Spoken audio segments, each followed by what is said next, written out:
canopy and ground handling. Two big things that we got to watch with this canopy. But first, I'll explain it's the second most expensive part of the aircraft next to the engine. It is custom fit to this airframe. So we can't just order a canopy and have it come in. So a lot of the ground handling and stuff we do is all about protecting that canopy. So opening it up, I usually come around the right side. So I'm going to take the long way around. I like to do things the hard way. And you guys can stand on that side or this side. Up here is a safety lock. All right, little spring-loaded latch that pulls towards me, and if you look on the side of the canopy, there looks like there's a little air scoop or an air vent. That's also the handle for the canopy. So while holding this lock, I'm picking straight up until that releases, and this is the pin that this safety latch is holding in place. Gently lift the canopy up. It's got hydraulic rams on it, but we want to kind of maintain control, especially outside. And one of the big things we have to consider with this airplane is wind, because once we open this canopy up, I've got a big giant sail sticking out here, which we've already seen. You park with the wind behind you and you go to get out of the airplane, that airplane's going. Okay. Second thing we have to watch out for is the sun. We always want to be cognizant of where the sun is. If the sun is behind this canopy, all right, it focuses it like a magnifying glass, and if you come around to the front of the aircraft, you can see where we've already gotten burned a little bit. It doesn't take too long for that to happen. And I think it might be the other aircraft because they brought the other one in. But we'll take a look at November Charlie when we go out, but it'll actually start burning this dash right here because this isn't real leather. It's just leather. It looks fancy, but it's not. So, sun and wind. So with the canopy also, once we're done with what we need to do inside the cockpit, the canopy gets closed. Even if you got to open it 3-4 times, we never want to leave the aircraft unattended with the canopy open unless we're in a protected area inside the hangar doing maintenance. Sometimes you'll see them leave the canopy up because they got tools and stuff inside the airplane. Other than that, out on the ramp, when you're done, close the canopy. Okay? The checklist for the aircraft on the other side, let me just grab it out of the pocket right here. You guys can kind of see inside there's a little pocket on each leg. That's usually where we keep the checklist. This checklist is the same thing that we're going to be giving you printed out on paper, but same exact checklist, only we got it laminated and it's in a nice little book format for you to use. Okay? So the pre-flight starts on the left side of the aircraft, and I'm going to give this to you guys, and you're going to help read, and as you guys read each item, we'll talk about it and kind of go through it. Absolutely. So what's the first thing on our checklist? Aero. Okay, what is Aero? What's our Aero acronym? Do you remember? Airworthiness certificate. Radio. Airworthiness, registration, operating handbook, weight and balance. No radio certificate because we're not international. Right. This book right here with the red cover on it is all of the required documents that have to be inside the aircraft. Okay. In addition to that, we also have the registration in that clear plexiglass panel right there, but there's a copy of it inside this book as well for you to look at. All right, so we open it up. We've got our airworthiness information. We've got our POH, and then behind the POH and inside we have the weight and balance information for the aircraft. Okay. Now, I would suggest at least once y'all kind of pull this out, look at it so you know what's in here, but the important thing is, you can see it in the back window, it just kind of sits back here in the baggage area of the airplane, but that has to be in the aircraft for flight. Sometimes during maintenance, the mechanics take it out and make changes to it, things like that. If it's not in the airplane, we got to find it before we go fly. Okay. All right, what's next? All switches. Inside the cockpit, before we do anything, the best place to sit, and if you guys want to come around the other side so you can see what I'm doing. But you can either stand in front of the wing or you can kind of sit on the leading edge right here. It's real tough. But what we want to do is we want to make sure the airplane is safe before we go grabbing on stuff, and we want to get it into a configuration where we know what's going on. So all I'm doing with the switches is making sure everything is off. And everything is off when it's in the down position as far as these switches right here on the left-hand side. Okay? So everything is off. Next is going to be fuel valve. Okay, fuel valve is right here. That's one change we're going to make. It says to turn that off. We usually don't turn it off because there's really no need to, just for a pre-flight. Okay. Main switch is on. Okay, main switch, you may have read it in your book, they call it the master switch. It's going to turn the battery power on to give us electricity. Okay? Fuel gauge. Check quality. All right. Quantity. So fuel gauge is right here on the center console. And I just kind of want to note in my mind what it says. It's almost full, so we're going to remember that because later in the walk around, we're going to take the cap off the fuel and visually check to make sure, hey, the gauge is actually reading close to what it should be reading. ELT indicator. Okay, ELT indicator is this little panel up here. I want to make sure that that little red light in the middle is not flashing and that it's not on. Navs and strobes. Okay, our navs and strobes are labeled as well. That switch, we're going to push it up to turn our navigation lights and our strobe lights on. And then we're going to walk around and we're going to check. Each one of our wingtips has a strobe light and a navigation light. I've got a red one on this wing. If I went to the other side, I would have a green light. And on the back side of the tail, up at the top, there's a white light. Nice. Main reason for checking that in this airplane, they're both on the same switch. We really don't need navigation lights for anything, but we do need to have those in. Okay, so navs and strobes are off. Main switch off. And our main switch is off. So now everything's back to that safe position so we can walk around, pull on stuff, yank on stuff, whatever we need to do. Trim centered. Okay, so the trim in this airplane, we don't have a wheel, but it's the little slide lever right next to the throttle. We're just going to put that somewhere in the middle. Alright. Baggage secured. No baggage on our flights, except students. Alright, surface and leading edge. Okay, Checking the condition. so come around here. So you'll notice I had you on that side just so you can see, but if I'm doing the pre-flight, I've checked all my switches, everything's back safe, and now this whole pre-flight inspection is going to follow a flow all the way around the aircraft. So there's no jumping around inside the checklist. It's written out to where we're going to make a complete circuit, and we're going to wind up right back where we're standing. All right. So leading edge and surface. This is a composite airplane, so we don't have any panels, rivets, nothing crazy to look at. Just general condition. I don't see any holes. I don't see any cracks. I don't see anything crazy. One place a lot of people miss is looking on the underside. I want to make sure I don't see any damage because that's where rocks and stuff get kicked up on landings. Underwing surface, checking the condition, and then underwing surface inspection ports. All right, so we have two inspection ports, and they're these little clear plastic covers. And this is where Alan was talking about sometimes it's easy to see, sometimes you got to get a light. I usually pull out my cell phone. Most people have a flashlight on their cell phone, and you got to get kind of dirty, but if you look up underneath here, you can see those connections and where those push rods connect to. And there's two connection points inside the wing that control the flaps and the ailerons. And then we check in on that. Yeah, and then check the other one. And what I'll do while you guys are looking up under there, if you can see it, I'm going to move this aileron. Yep. It's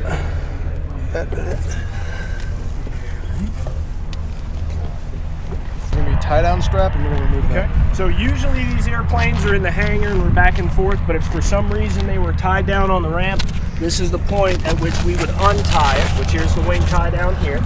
And you'll notice as we go around that we're going to tie it down only after we pass that point in the inspection. That's pretty standard because if I get interrupted somewhere, I go inside, got to use the bathroom. It kind of reminds me where I was at. If I got one wing not tied down and both my other tie downs are on, I know I got more work to do. All right? Good? All right. Wingtip cover lights, check. And that's just checking this cover, and you don't have to yank on it. It's a real light airplane, but I want to make sure it's not loose, no cracks in it. I want to make sure it's not going to fall off. If I can do this and it comes off the airplane, it's probably going to come off in flight. All right? Aileron and hinges. Okay, so as we come around, still looking just general condition on everything. I don't see any dents, no cracks. This says don't push. Okay, but that doesn't mean we can't move it, and as I move it, I'm feeling for smooth operation. I should be able to look at the other wing, and as I move this one down, the other one goes up. When I move this up, the other one goes down. All right? And then up underneath this fairing right here, there's one more connection point that we want to look at. And then on the underside, when I gently pick it up, I've got two piano hinges. And if you guys look at these nuts, these are pretty common on aircraft. We call these castellated nuts because they kind of look like medieval castle towers, right? Anytime we have a castellated nut on an aircraft, it needs to have a cotter key in it. And the cotter key or cotter pin is just that safety pin that's in there to make sure that is on there, right? So two hinges on the aileron, okay? And I'm feeling, and go ahead and just gently move this up and down and feel how nice and smooth that is. I shouldn't feel any binding up, no sticking, anything like that. The reason it says no push is if I'm standing here and I go to get up, they don't want me using this to support myself, to push myself up, right? And that's really a good rule to follow around any aircraft. I don't want to use the aircraft to really support myself and be yanking on stuff. So when I stand up, I'll use the ground, whatever I got to do to get back up so I don't mistakenly grab something. This fairing right here, no need to yank and pull on it. You'll notice top side of the wing, it's the low pressure side of the wing, so it really doesn't get much in the way of aerodynamic drag, and it's just got a light bit of glue on it, so if you yank on this thing, good chance you'll take it right off, okay? Flaps and hinges. Okay, so on the flaps, you'll notice the flaps on here are split flaps, which means they come out of the bottom side of the wing, the top of the wing doesn't change, and there's hinges all the way down with castellated nuts, making sure all my pins are in place. And the important thing on these flaps as well, two reasons, split flaps and because we have a composite airframe, over time they can tend to warp a little bit and one side can start hanging down. So I'm really looking to make sure that I don't see half of the flap hanging down on one side or the other and it's seated all the way up against the wing. Okay. Over time, when these aircraft get a little bit older, we might start seeing a little bit of a gap. If you got about a half an inch, quarter of an inch, no big deal, and it's easily fixable. We just let the mechanics know and they can clamp it overnight and it kind of puts the composite back where it should be. Okay. Gear leg and brake line. All right, so the gear. Couple things to check here. The first thing, the gear leg. I'm making sure this thing isn't bent, it's not wonky, I don't see any cracks, no obvious damage. The brake line is this clear plastic tube we see coming down that joins the metal sleeve tube. Making sure it's not split, it's not leaking, nothing coming out of it. Brake pads and discs. Brake pads and discs. It's kind of hard to see on this airplane. Really, I'm just looking kind of general condition back here. And the disc is the big silver disc that's on the tire. The disc is kind of free floating, so it does move if I put my hands on it. And the brake discs and pads are on the bottom side here. All right, so again, general condition type stuff. Check the tire for inflation and wear. So tire looks inflated, right? It's not flat. Looking at the tread, making sure that I've got good tread on the tire. I don't have any big flat spots. I don't see any what we call cord showing inside the tire. There's, steel bands and fabric bands and stuff to toughen it up. I want to make sure I don't see any of that stuff. Next would be removing the chock that there's on that wheel. Okay. Oh, you're good. Consistency. Left entry step, secure. Entry step right here. Not going to yank on it real hard, but I do want to make sure that it's, it's attached. It's not going anywhere. VHF antenna, secure. That's up top here. Again, I'm not yanking on it, just gentle, making sure that it's not going to go anywhere. Don't see any crack, that's not split in half, hanging down. Left static port. Left static port. So we got two static ports on this airplane, one on each side. And what is this for? Instruments. Which ones? The static. The static instruments. Three of them. Yeah. Uses all of them. So the altimeter and the vertical airspeed and the airspeed. Good deal. Okay, so I'm looking here, making sure that that hole is open and clear. Okay, making sure there's not tape over it, making sure if they washed and waxed the aircraft that somebody didn't get overzealous and plug that hole up, because if it's plugged up, I'm not going to have those instruments. All right. Then we're going to go to ATF inspection cover. Okay, small little inspection cover. I just tap it, make sure it's not loose. This only comes off during maintenance. Left horizontal stabilizer. Same thing as the wing. Leading edge, general condition, right? I don't see any cracks. Taking a look at the underside, I don't see any damage. I usually put my hand on it, give it a little shake. You'll notice how the whole airplane is moving. It's not a bird. This should not flap. All right. Rudder and tab. Okay. So the rudder and tab, same thing, general condition. Something special about this airplane, which when we're done we'll go show you how it works on a Cessna, but there's no disconnect or bungee cords between the nose wheel steering and the rudder. So if I try to move this rudder right now, I'm trying to grind that nose wheel on the pavement all the way through the control rods, through the rudder pedals. So all we can really check is general condition. There's a pin that sits up at the top. There's a pin that sits down in the bottom. The tab on the back here is a ground adjustable trim tab. When this thing says no push, it really means no push. Don't touch it. We want to make sure, obviously, it's not falling off, but this is something that the mechanics set with the help of the pilots to make sure that the aircraft is in trim when in a flight condition. Okay? Elevator, trim tab, and hinges. Okay, elevator right here. Again, castellated nuts at all these hinges, making sure all my cotter keys are in. All right. Same thing, we don't want to push and brace ourselves on here, and we don't want to pick it up by the trim tab. All right. So when I pick it up to check it, I'm picking it up from the elevator. Again, nice smooth movement, nothing binding up. When we come down here, and this should be the next thing on the tail cone. Tail cone, control bolts. Okay. So here's our tail cone here. This is just a fairing to help protect all the goodies we have up inside here.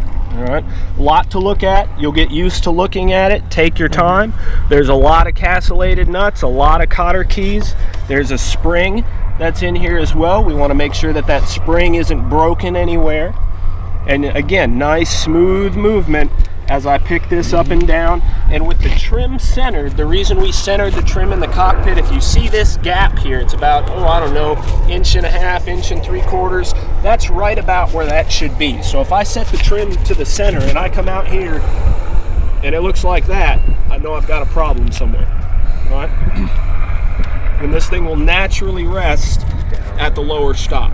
All right? And that's why they really want to make sure you don't push on this, because that's putting a lot of force on it. All right, so go ahead and feel that so you guys understand the weight of it and what you're checking.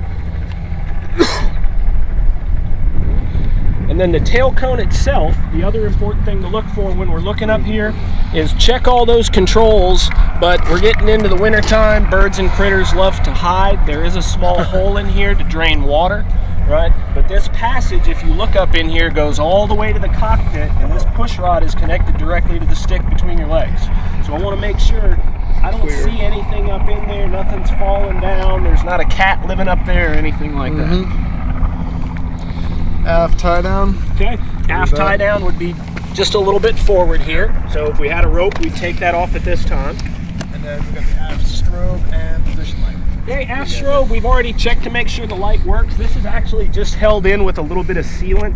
So if we wanted to change this bulb, I'd literally just grab it and yank it. Okay. So all I really do is I just touch it with my finger. It's not loose, it's not wiggling, it's not moving, we're good to go. Right horizontal stabilizer. Okay, now at this point, this is a very important part in the pre-flight, everything is a mirror image now, with 1 or 2 small exceptions. So everything we just did on this side of the aircraft, now we're going to carry that over, continuing our flow around the aircraft, checking the exact same stuff. So I'm going to let you guys kind of do that now, and lead and talk and tell me what you're looking at. Right horizontal stabilizer, just start checking the edge on this. Perhaps no craziness, and it's not flopping around anywhere. Then we got our right static port right here. That covered clear, nice and clean. All right, entry step on the right side. Not going good. All right, that's in the fuselage bit. Now we go to the wing. So we're gonna check the ELT. Check on the tree. The ELT in this aircraft is located on the right side, and if you kind of look back through the window, there's a white antenna kind of running up the wall here. Yep. Yes. All I can really do is make sure that that antenna is there. Okay. I want to make sure that's not laying down in the baggage compartment, because if I need that ELT, I need that antenna to send that signal out. Chock, not one on that wheel, so we're good. Tire, there, it looks inflated. Doesn't look like there's any section of the tread is really bad. Brake pads, brake discs. Watch your step. Yeah, the footstep here. Looks good. Gear leg and brake line. Not seeing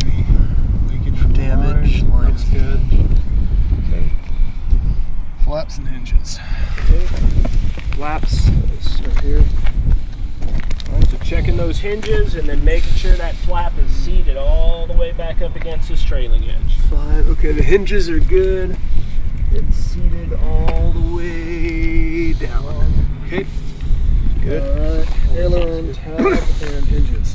okay.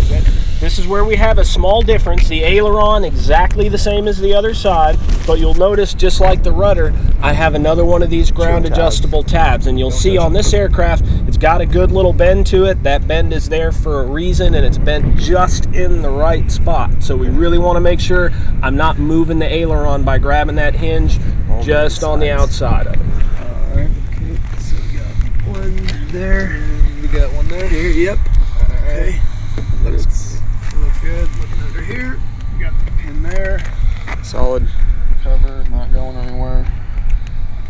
And then we got the wingtip cover and lights. Keep moving around, Working your way around the outside. the edge, nothing crazy. That's good. Not going anywhere. Alright. Then tie down strap. It would be right here. There. Then we've got our pitot tube. Okay, so that's our other new item on this wing. Pitot tube, I'm looking in, making sure there's no critters, nothing blocking this up. Okay. Something I want to point out on this pitot tube, you'll see these small holes around the outside.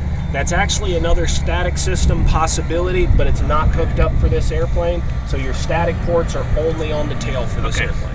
Okay, and this does have a little bit of a play in it because there's a kind of a widened out hole. That's done on purpose. Just how the design works. You don't need to yank on it and move it, but if for some reason you touch it and it does have a little bit of play, it's perfectly normal.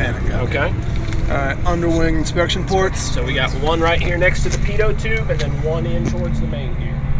Check. It's good. And it's good. Underwing surface.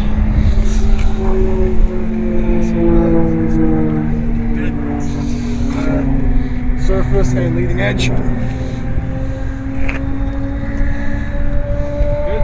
Just something to point out that kind of relates to what Alan was talking about in the classroom, where spend time with these checklists. What that'll do, you know, right now you're getting under and you're getting back up. Yeah. You're getting under, Stay you're down getting once. back up. You're getting under, you're getting back up. If you learn those checklists, not memorize them, but learn them, you can kind of do that flow and learn, hey, I'm going to check everything I need to check underneath the wing. Then I'm going to go back and double check on my checklist, make sure that I didn't miss anything as I go down the list. Absolutely. Then we've got our main fuel tank. Main fuel tank is here. We checked the gauge inside. What did the gauge say? Almost full. Okay, so we're going to open this up. This little flap just flips forward. About a quarter turn, half turn to the left, and the fuel cap lifts straight out. Okay. All right. Now, fuel cap, very important. We don't set it down anywhere. Maintain positive control. Because if these things hit the ground, you might not get it back in. You can wind up putting trash and dirt in it, so just hang on to it. We're going to take a look inside here, and you'll notice there looks like there'd be a little shelf inside here. Do you see that? Mm-hmm. Yes. Okay. Normally when we fill these up, we're going to fill it all the way up to the bottom of that shelf. It's not quite full for this airplane, but in the summertime, if it sits on the ground, fuel expands and it just winds up on the ground. So we put a little bit less fuel than normal, but it's still about 4 hours of flight time, so we're good to go. Okay. Great. Fuel cap to put it back in. Secure it. We're going to drop that in there. Twist to the right, and you'll notice which way I've got the flap. Same with ears and wind. Pointed to the back with the wind, right? Alright, now we're moving on to the nose.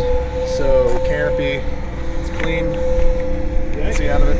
And at this point, we kind of get into the new stuff. So we've got our engine cowling, all right? When we say engine cowling, there's two pieces. There's an upper cowling and a bottom cowling. They're real thin carbon fiber and fiberglass, 1 or 2 layers. So these screws right here are quarter turns and they're spring loaded. So if one of them's loose, it'll usually pop out, but sometimes it's loose, but it doesn't quite pop out. You don't need to bang on it, but I usually just go around, a little bit of pressure, make sure all those are down, the cowling's tight, and it's not going anywhere. And then that's securing that. Then we've got prop and spinner check. Okay, before we do that, the other thing we're checking, all these openings on the cowling right here. And if you'll come to this side, we've got our oil cooler. That's what helps keep our oil cool. No critters, no birds, no crazy stuff. I'm looking inside all these big holes, seeing what I can see. All right, I don't see anything hanging down, no hoses popping out, no cats or squirrels or anything crazy. Looking down here, making sure there's not a rag or something that a mechanic left. And right here is our air, right, for our cockpit. So I'm making sure any hole, there's nothing in there except aircraft. Okay, understood. Then we've got the prop and spinner. Okay, prop and spinner. The spinner, I usually just put my hand on it, just a little wiggle, not pulling real hard, but I want to make sure that that's not loose. All right. The propeller on this aircraft is solid layered wood, bonded with resin wrapped in carbon fiber. So it's a wood composite propeller. Feeling the leading edge, I don't feel any big giant nicks. I'm looking at the surface of the propeller. I don't see any cracks or gouges or just crazy stuff that shouldn't be there. If I start seeing the paint looking funky, I might want to inspect it a little bit closer. All right. And we just did that. Oil check quantity. Okay, the oil door is on top here. So to open this, you got the little wider part. I'm just going to push on that, and that pops open. Then the door is kind of spring loaded. It usually opens on its own. Inside, there's a cap. It's going to have about a quarter turn. That pulls up. And I want to, again, maintain control of that. If it's windy, it's okay to set it right here. And we're just going to pick this dipstick straight up. And there's a tiny little hole that fits in. And what I'm looking for is between the flat part. The oil's got to be somewhere in this flat part. Okay. Now this engine has a little trick to it because this is a dry sump oil, not wet sump. So I don't have all the oil in this independent tank sitting here right now. Okay. Even though it looks like the oil is low, I would not want to go add oil yet. We would do what's called burping the engine, okay, which I'm not going to walk you through right now during this video. Your instructor will help you out for the first couple flights.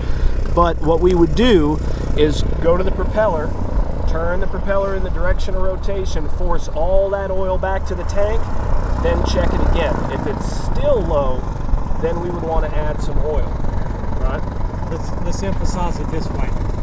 During any time you do your pre-flight inspection, you find the oil outside the flat spot, below the flat spot, stop, get your instructor, let's proceed from there. Okay, so perfect.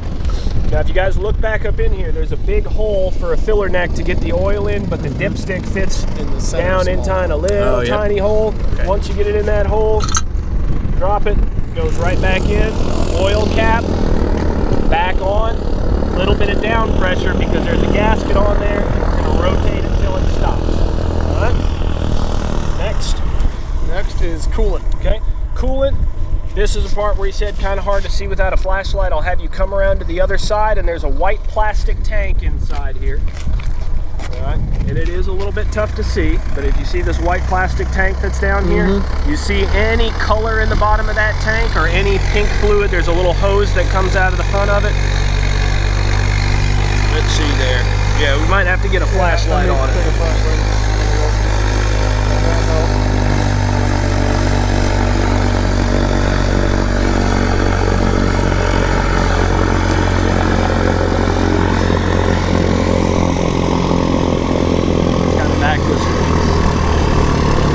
And it's tough to see the color. We check it real good in the morning. If there's any fluid in there at all, and the fluid is a pink color, and there's a little hose on the front. Down from here, if your flashlight will shine it, you can see it if you look down through the side.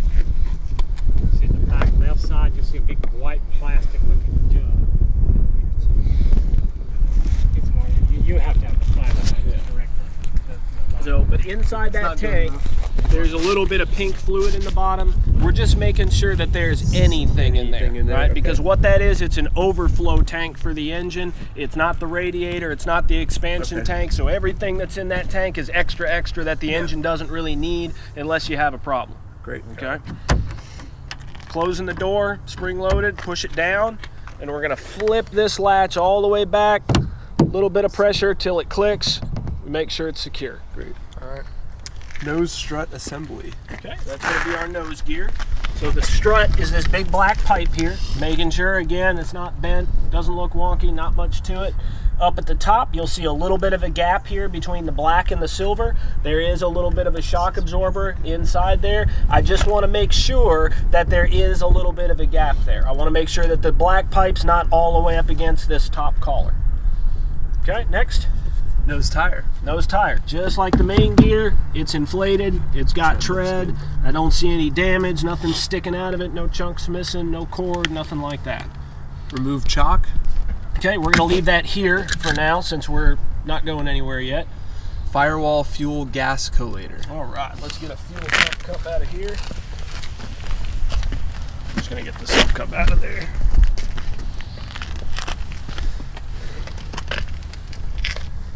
I keep going the wrong way.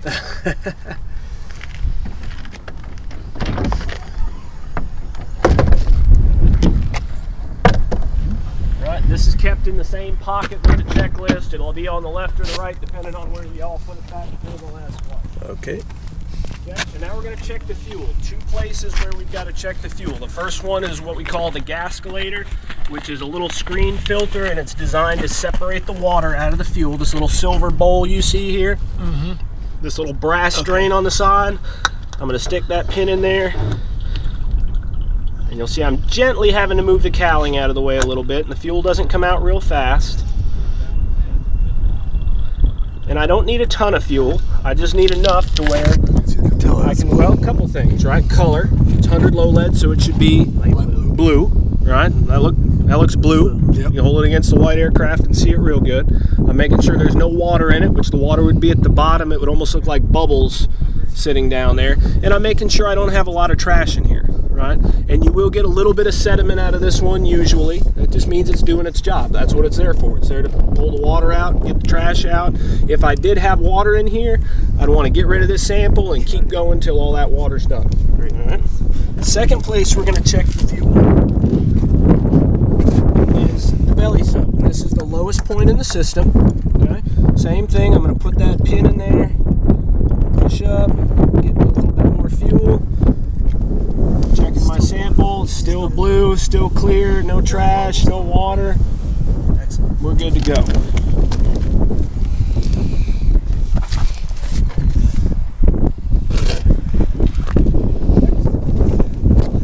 Fuel and oil tank vents. Okay, fuel and oil tank vents are down here. So making sure that these hoses are not blocked, nothing's pouring out of them. You will get oil dripping out of the oil vent. Hot days, if the tank's full, you'll get a little fuel coming out of there, perfectly normal. I just shouldn't see it gushing and running out of there continuously. Transponder antenna. Okay, the transponder antenna, since we're working our way around here. Got this small little silver guy hanging down. I ask that you don't yank on this. All right, there's not much to it. I just want to make sure it's there, it's not bent, and it's not all crazy. Great. We already did the fuselage fuel sub. Yes. So is that pretty good? Questions, comments, concerns? Yes, sir. Stealing my glory. I've been stealing that. You got me saying that a while ago. So this goes right back in the. That's going to go back in the airplane, because at this point is when we head inside, talk about the maneuvers we're going to do, you know, and that's why we don't pull the chocks necessarily until we're really ready to go and fly. Right? But the checklist is designed for an airplane. When it's on the ramp, you're going to have a chock on each main gear, a chock on the nose gear, all the tie downs on. But until we're getting in the airplane, that last chock stays there so the airplane doesn't run off of us. Great. Okay, so you guys will be doing the pre-flight, and when you finish, do the post-flight briefing, the pre-flight briefing.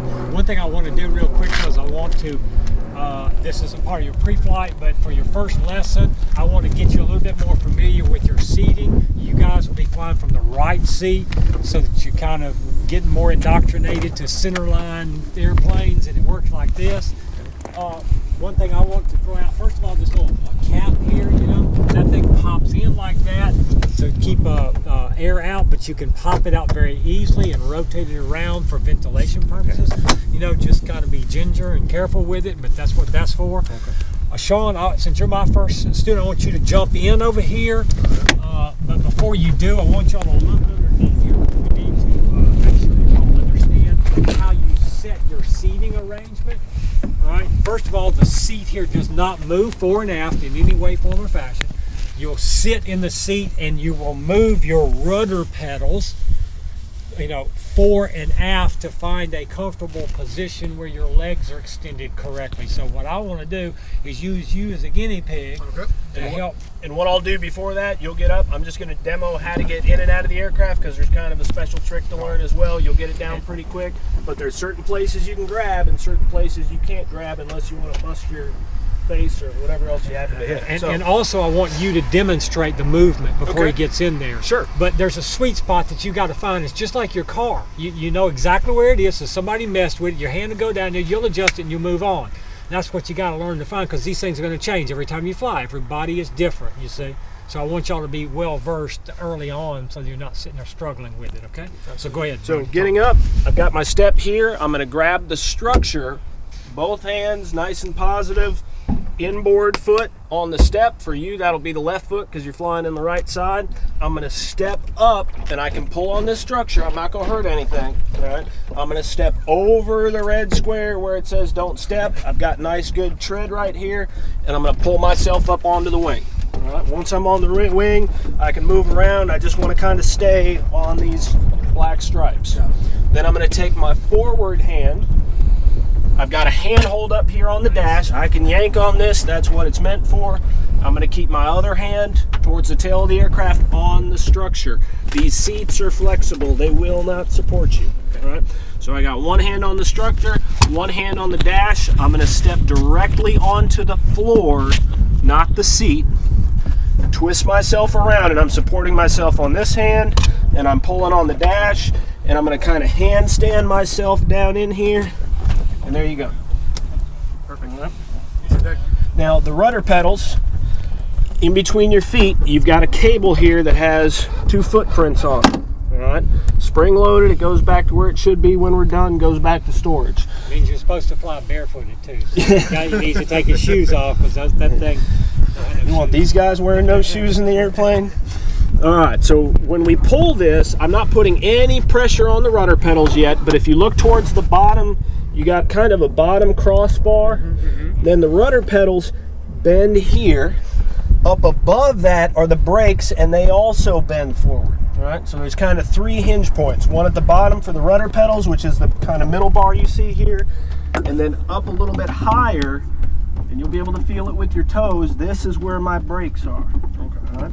So to move the rudder pedals further away from me, because these are all the way close to me right now, I'm going to pull this cable and listen, you're going to hear a click. You got to tug on it pretty good. Okay, hear that? So I've released the safety latch and I'm holding pressure, but now I'm going to have to push the rudder pedals away with both feet, even pressure with my heels on that bottom crossbar.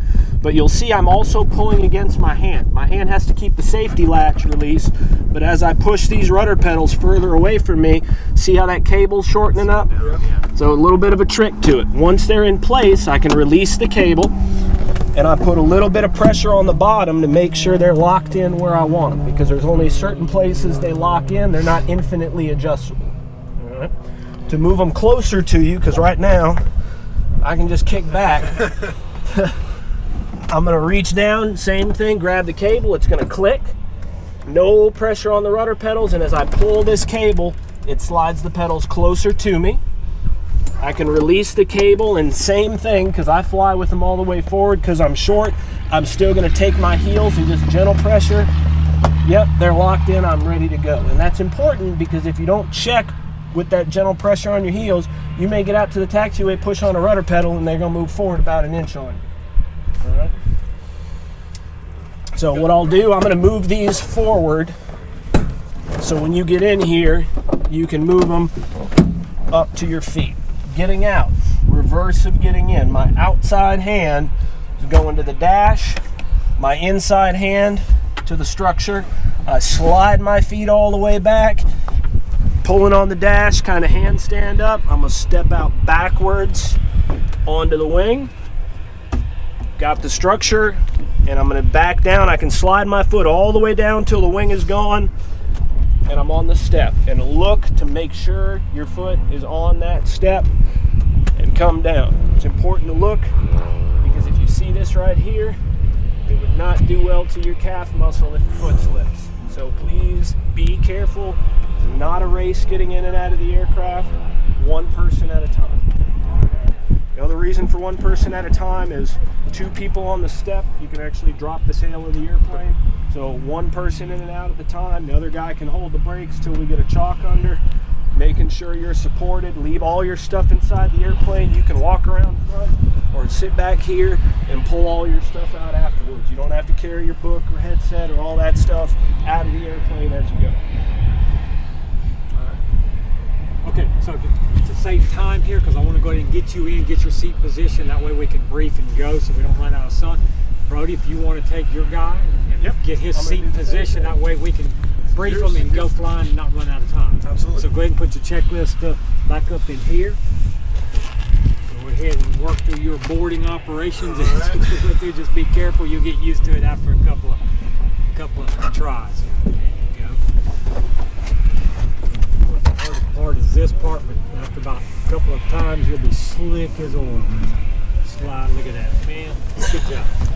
Okay, what I want to make sure that you do is to get into a position where you're able to sit with a knee angle of about like that roughly, and your heel is resting on the floor and your forefoot is resting across the lower horizontal bar, okay? Which is down, as you can see, down on, right there. Let me see, move your foot back. Yeah, right there, okay? So the middle you're going to have to bring it forward a little bit clearly. So go ahead and keep your feet off and pull them up to you. All right, and then just stop for a second and see if that's close. That way you won't go too far and then you have to back off. You follow? Now just let go of the lever. Okay. And then push on it just gently to make sure that it locked. Okay, good. Let me see. Put the leg up like that. Okay. Feet are down below off of the brake. Let me see. Okay, move your left foot up for me because I can't see you right. Move it up where you feel comfortable that your heel's on the floor and your forefoot's on that bottom section. That looks pretty good. Okay. All right. As if you put your right hand up here, please. Okay. Move it around. I think that's a good start. Feels good. Good. Not much to compare it to, but we just have to take away the time. That's part of Absolutely. the process. If it doesn't work, we'll fix it. We'll find the sweet spot for you. absolutely. Okay, got it? All right. Understand it? And then your seat belts are pretty self-evident here. This goes around. To adjust this, to undo it, you have to pull tension backwards to release it.